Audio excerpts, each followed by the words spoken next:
C'est un opéra africain qui prend bientôt ses quartiers au Théâtre du Châtelet à Paris. Le vol du Boli, création d'Abderrahmane Sissako et d'Amon Albarn, mise en musique des relations complexes entre l'Afrique et l'Europe. On va en parler dans quelques instants avec Dorcy Rougamba, collaborateur à la mise en scène. Bonsoir. Bonsoir. On va d'abord regarder la bande-annonce et puis on en reparle. À tout de suite.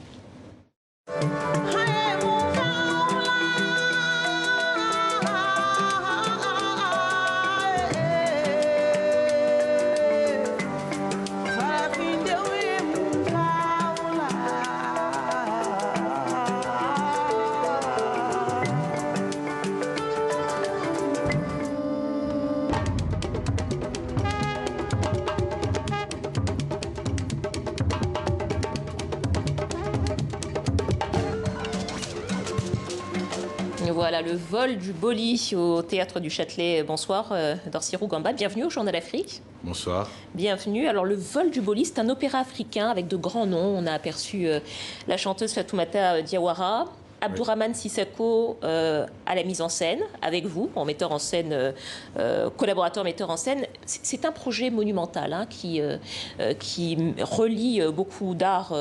Mais d'abord, peut-être pour rappeler l'histoire, tout commence avec le vol d'un objet sacré, le Boli. Oui, le Boli. Le Boli qui est un objet sacré, effectivement, qui a été volé, dans les termes même de l'auteur de ce vol, qui était Michel Herys.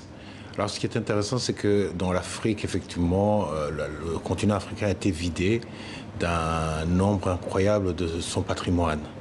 Mais ce qui est intéressant avec Michel Herys, c'est quelqu'un qui a écrit, qui a livré ses impressions au moment même où il commettait cet acte et qui transmet son trouble, qui comprend parfaitement les conséquences d'un tel geste, la destruction d'une communauté et ce qu'il s'ensuit.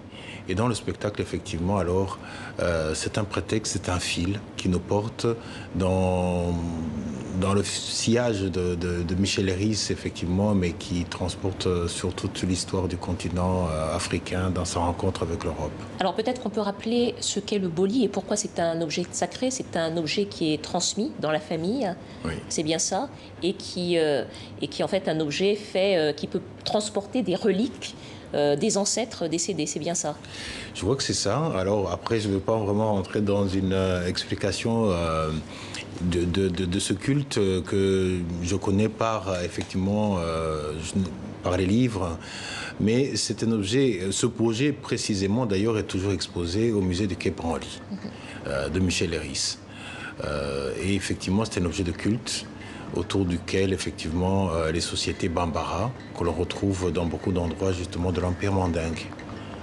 Et finalement, avec le vol de cet objet de culte, ce que vous racontez, finalement, c'est que lorsqu'on est dépossédé d'une partie de son identité à travers certains objets, que ce soit des œuvres d'art ou des œuvres culturelles, finalement, c'est une partie du patrimoine culturel et de l'identité de l'Afrique qui est dispersée aux quatre coins du monde. Qui est dispersée aux quatre coins du monde, mais ce vol lui-même raconte un certain type de rapport de domination. C'est-à-dire que ça s'est fait dans ces conditions, et ces conditions de subordination des sociétés africaines, effectivement, c'est ce qui est raconté dans le fil, effectivement, alors, de tout le spectacle.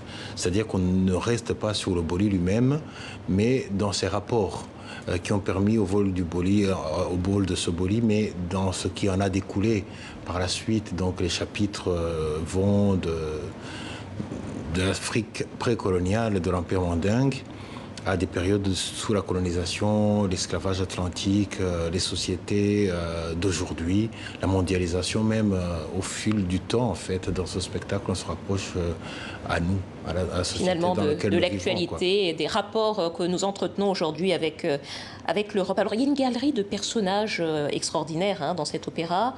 On retrouve évidemment Sogolon, la mère de Soundiata Keïta. Oui. On retrouve bien sûr Michel Herys, beaucoup d'autres. Comment est-ce que les personnages qui ont été choisis comment ont-ils été choisis ces personnages finalement pour reconstruire ce fil conducteur des rapports entre deux espaces géographiques et culturels?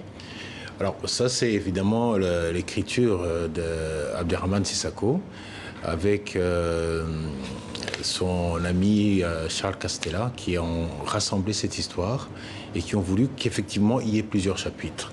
C'est une narration qui n'est pas linéaire, donc on n'est pas dans une chronologie, mais sur des thèmes en fait, que l'on peut retrouver à la fois sur différentes époques, mais aussi dans plusieurs endroits, sur tous les continents en fait.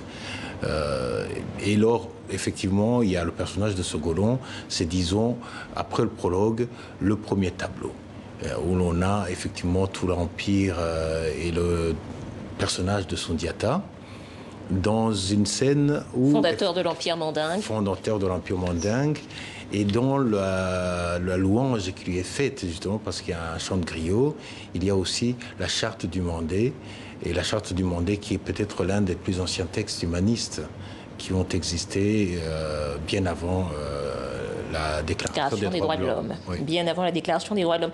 Alors, c'est un opéra, il faut donc qu'on parle musique quand même, parce que c'est une collaboration évidemment entre des musiciens africains avec des instruments africains et Damon Albarn, musicien britannique. Comment s'est passée l'écriture de l'œuvre musicale et la fusion finalement entre deux cultures musicales différentes?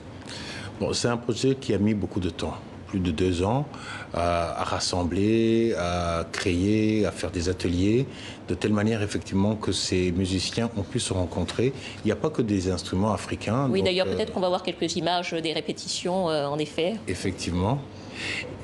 Et c'est ça. Donc, on retrouve effectivement pas mal d'instruments de l'ère sahélien, mais aussi beaucoup de musiciens qui viennent du Congo, par exemple, mais aussi des instruments européens.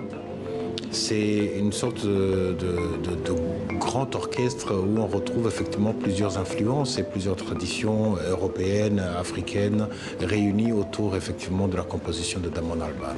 Justement, vous avez parlé de musiciens congolais, évidemment maliens, burkinabés. J'ai vu qu'il y avait également des percussionnistes cubains. Exactement. Donc finalement, on réunit un petit peu tous les savoir-faire, non seulement de l'Afrique, mais des diasporas africaines. Oui.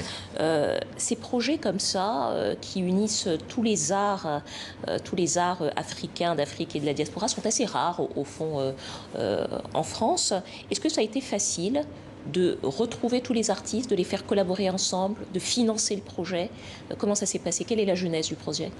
Alors moi j'ai rejoint le projet en cours sur une invitation d'Abderrahmane Sissako, qui est à la genèse effectivement depuis 2 ans qu'il travaille là-dessus.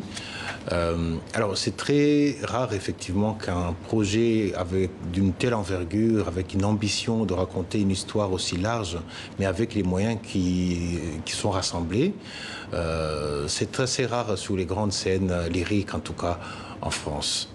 Et rassembler les artistes, je crois que ça n'a pas été la part la plus difficile. Damon Albarn avait déjà travaillé en Afrique sur un album, un consacré au Mali, un autre consacré au Congo. D'autres, effectivement, ont été aussi rassemblés par Abderrahmane Sissako lui-même, dont on connaît l'œuvre au cinéma. Et qui aussi, le réalisateur de Timbuktu, primé. Timbuktu, oui. Et par exemple, vous parliez de Fatoumata Diawara, c'est une grande chanteuse, mais qui est aussi une actrice et qui avait déjà travaillé avec Abderrahmane Sissako sur Timbuktu. Bon. Le vol du Boli, opéra africain, donc mis en scène par Damon Albarn et Abderrahmane Sissako, vous êtes metteur en scène collaborateur. C'est donc le 7, 8 et 9 octobre 2020 au Théâtre du Châtelet à Paris. Vous reviendrez peut-être après la saison du coronavirus? Prochaine, absolument, on reviendra la saison prochaine pour alors 22 dates en avril 2022.